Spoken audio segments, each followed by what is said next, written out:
Hola, muy buenos días. Mi nombre es Antonio Hernández, estudiante de la Universidad Central de Venezuela, de la Facultad de Ciencias Económicas y Sociales, del Instituto de Investigación Económicas de Ciencias y Sociales del doctor Rodolfo Quintero.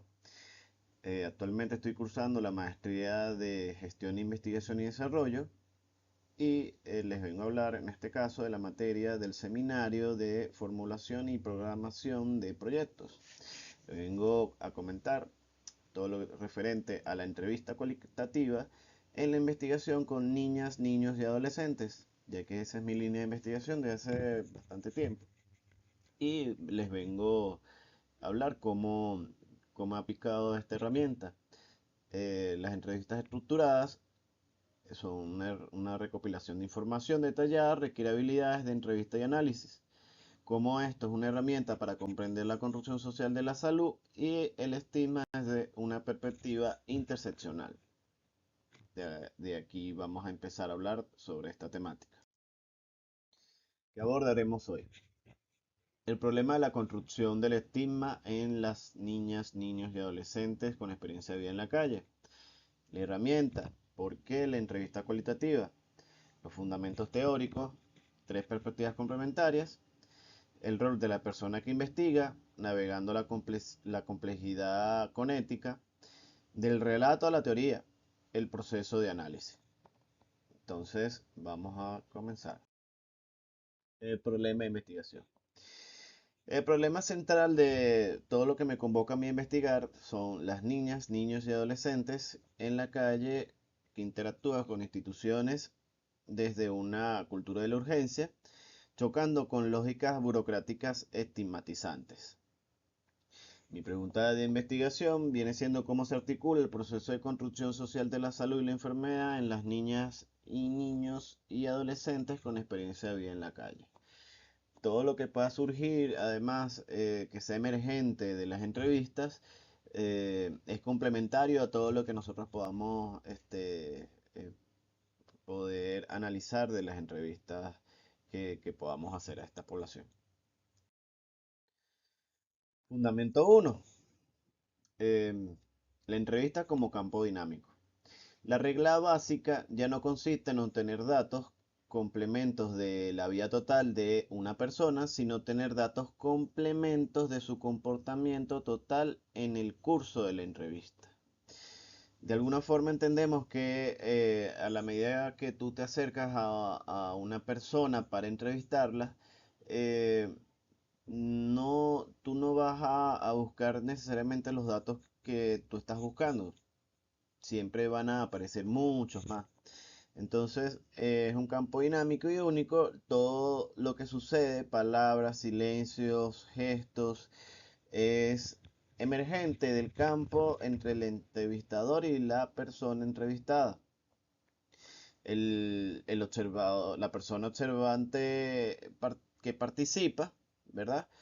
La persona entrevistadora y su contratransferencia son parte del campo y condicionan el fenómeno.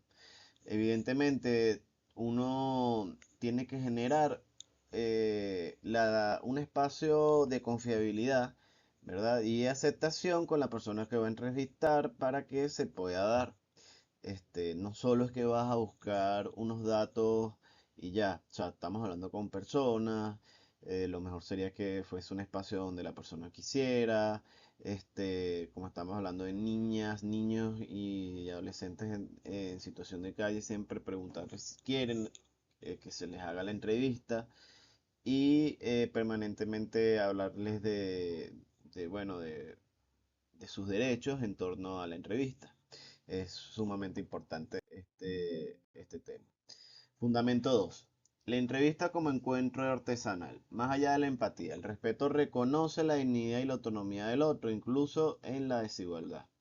De alguna forma, cada entrevista con poblaciones vulnerables nos lleva a reconocer las historias que cada una y los relatos y las narrativas de cada una de estas niñas, niños y adolescentes que se convierten incluso en nuestra autoridad epistémica. O sea, ellas nos dicen qué conocer, cómo conocer y qué es lo que se debe conocer como tal. artesanía en el diálogo. Se requiere habilidad de paciencia, dedicación para crear un diálogo genuino y exploratorio. Tener mucha paciencia, sobre todo en estas poblaciones vulnerables. Calidad en la interacción.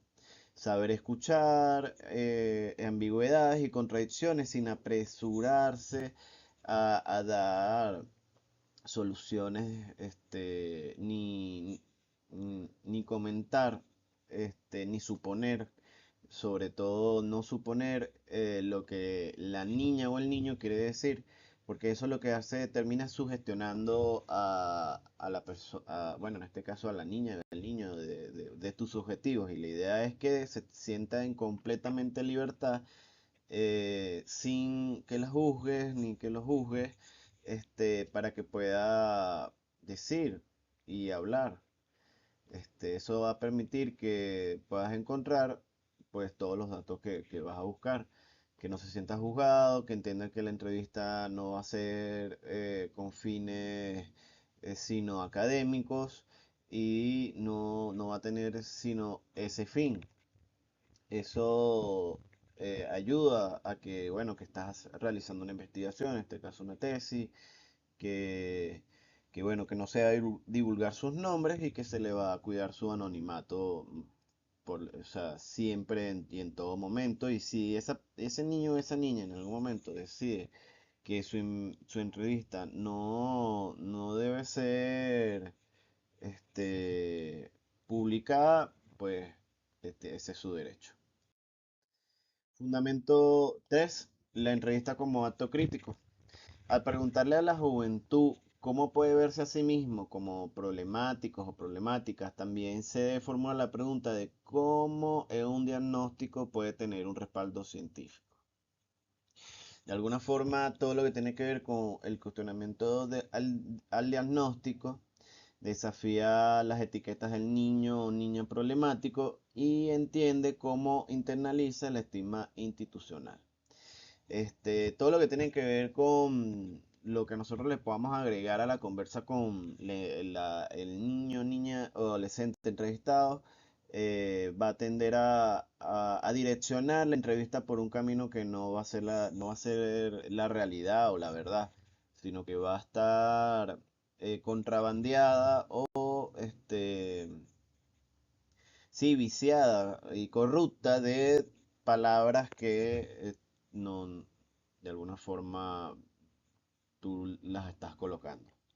Este, Todo este tema de las fracturas que se generan a través del lenguaje, todo el tema de los descalificativos, del lenguaje dominante. Bueno, hay que tener mucho cuidado con eso a la hora de referirse y hablar con poblaciones, en este caso, vulnerables.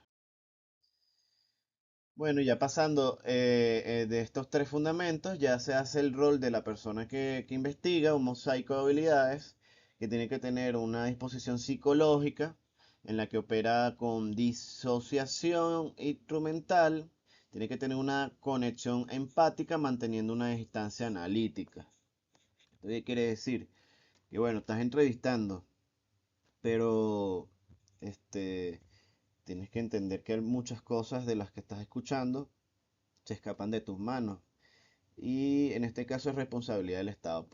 No hay de otras. Como sociedad también tenemos una cierta responsabilidad, pero el Estado, en este caso, en una sociedad desigual, es quien tiene todo el poder de poder hacer algo, de diagnosticar, Entonces, en este caso, nosotros estamos investigando, nosotras estamos investigando para poder pues dar algunas recomendaciones, acercarnos y hacer algunas hipótesis, empezar a reflexionar sobre el tema. Sobre todo es sumamente importante. Además, hay que tener una habilidad de artesanía, de artesana, artesano, para trabajar con paciencia y habilidad, donde se construye un respeto mutuo y diálogo de calidad. No todo el tiempo la persona va a estar dispuesta a que la entrevistes, no todo el tiempo el niño o la niña va a estar a disposición de que la entrevistes, siempre incluso es probable que te pida cosas a cambio. siempre es bueno manejar todo ese tema.